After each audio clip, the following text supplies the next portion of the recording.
blue-tongued lizard laying on a country road. I'm a blue-tongued lizard laying on a country road.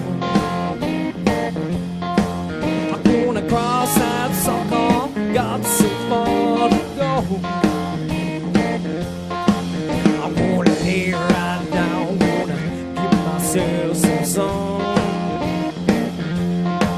I'm gonna lay right down, gonna give myself some sun.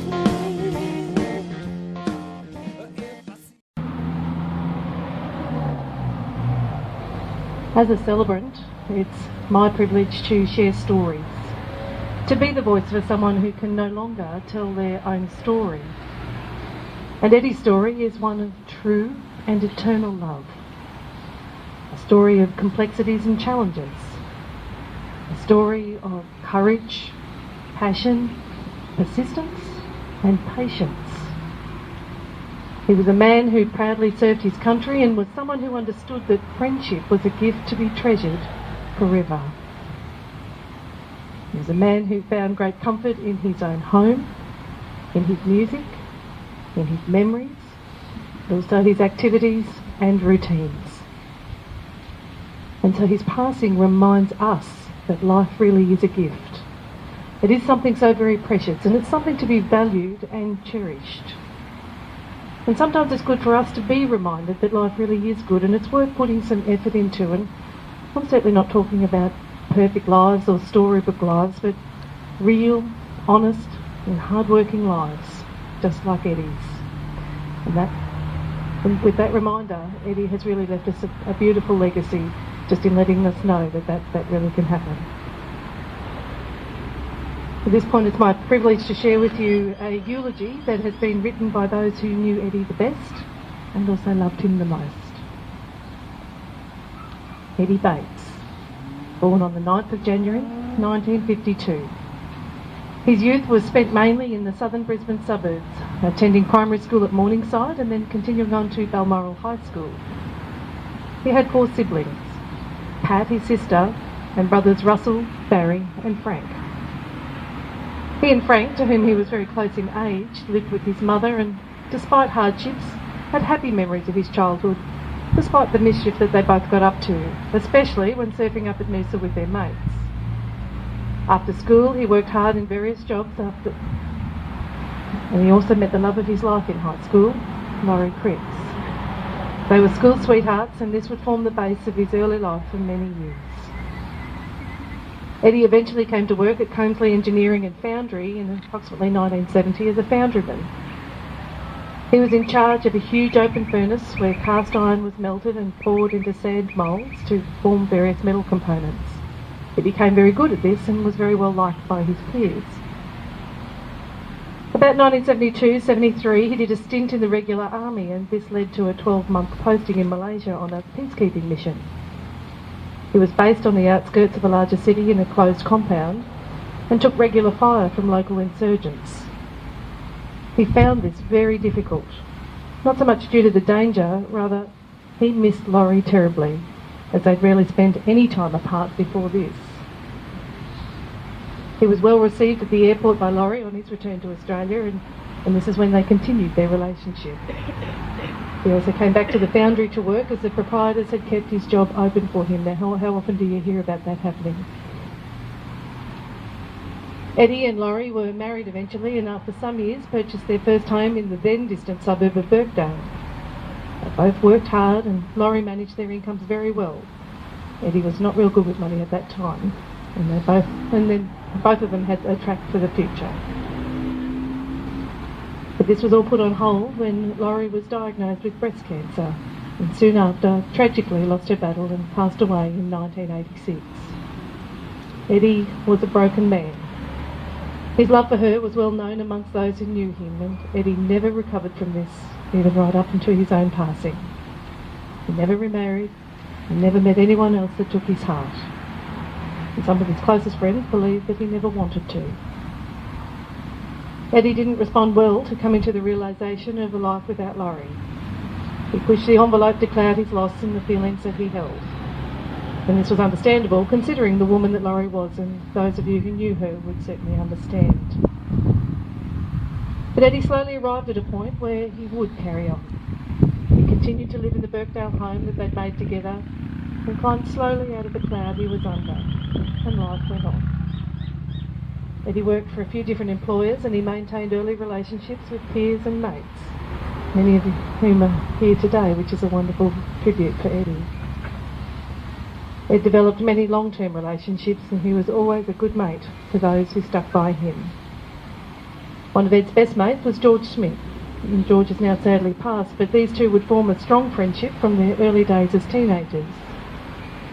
George's family kind of adopted Ed, and he'd always been a part of their family right up into Eddy's passing. George and Eddy worked together for many years, and as fate would have it, lived very close to each other. This union spawned many other close relationships with other mates and families. He was adopted by many and appreciated by many more. Our beloved Ed. He was a loner in the true sense, but always had an open door for those who loved him.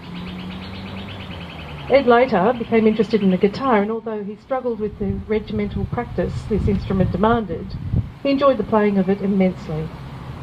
It was later to become a passion that saw him owning a dozen or so guitars, with all of the associated wizardry of amplifiers and things that go along with it.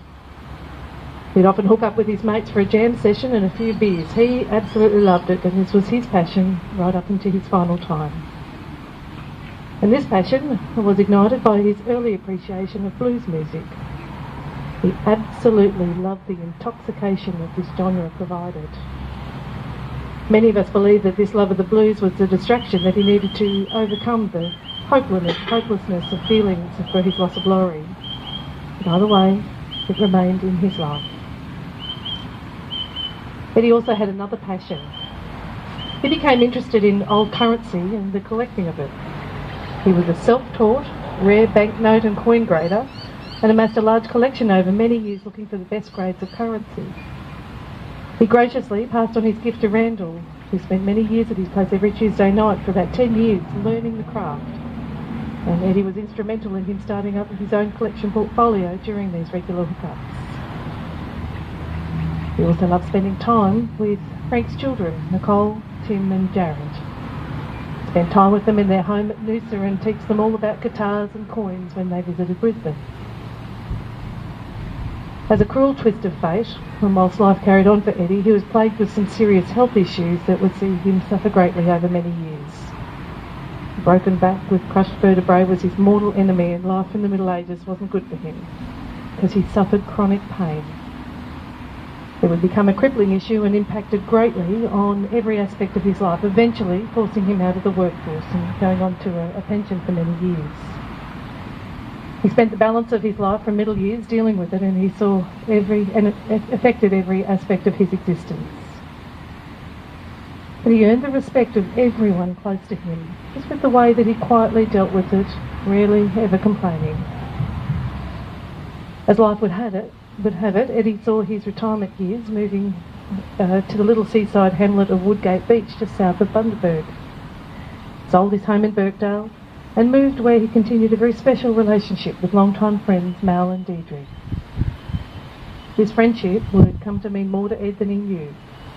Although he still suffered terribly with chronic pain, he loved Woodgate and the serenity that his little brand new home offered. He continued with his love of guitars, blues music, banknote and coin collecting, and he maintained a very special relationship with Mal and Deirdre. We believe that he was as happy as he ever could be in Woodgate, and living there was a befitting end to his life, close to special friends whom he had the most respect and love for. There are many more stories in the life of Eddy, and his passing doesn't in any way diminish or end his story, because those that knew him loved him, and those that cared for him were rewarded with his care for them. He could be a hard man at times, and he could push buttons and responses in those closest to him, but in the final wash-up, he had a life that didn't go unnoticed. He achieved greatness in his battle for normality, and will always have our love and respect. This was Eddy, a mate to his family and friends.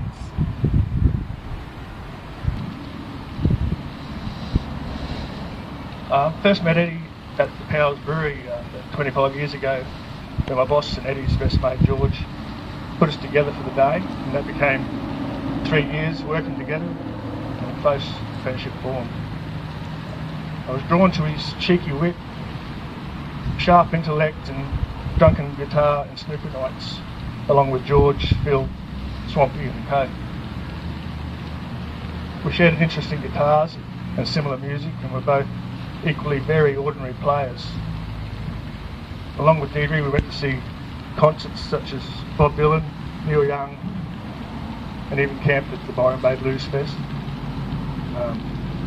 Ed loved camping with our family and friends at places like Stratty, Clarence River and Fernvale, involving lively games of Pictionary and of course quoits, earning him the title of Coitus Maximus.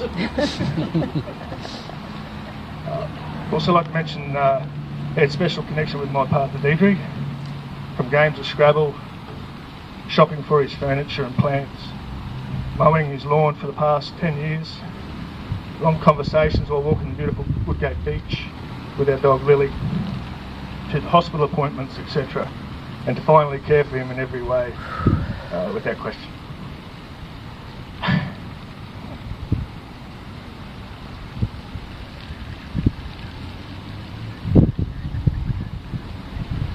Ed hated hospital and naturally just wanted to come home. A few months ago, Deirdre got a call from the stroke ward saying Ed had escaped. Working near the hospital, I raced over to find him tucked up in his bed with a grin on his face, and the nurses laughing told me of the two large security guards in hot pursuit of Ed, who with no idea where he was, no use of his right arm, cleared a 5-foot fence with only his hospital gown on, bearing his skinny ass to them, proving you don't receive a trophy reading Redland Sports Star of the Year for nothing. Rest in peace, mate.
Call it Stormy Monday.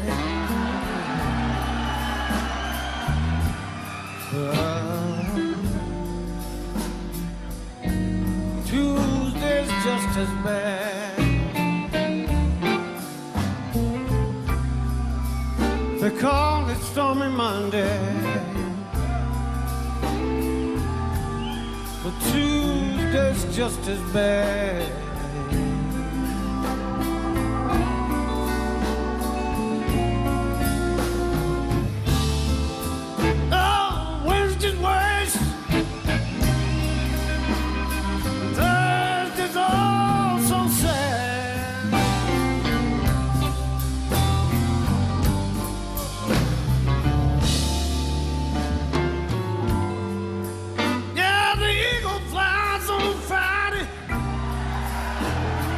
Saturday, I go out to play.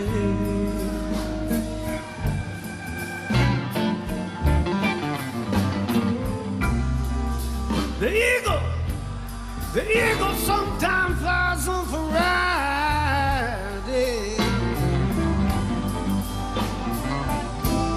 And Saturday, I go out to play. Sunday, I sometimes go to church. Lord, and I kneel down and I pray.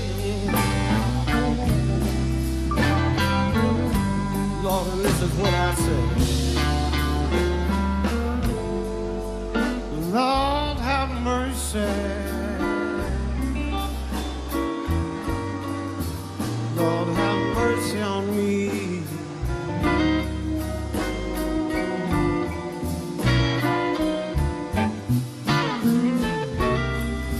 You know I cried, Lord have mercy. Lord have mercy on me.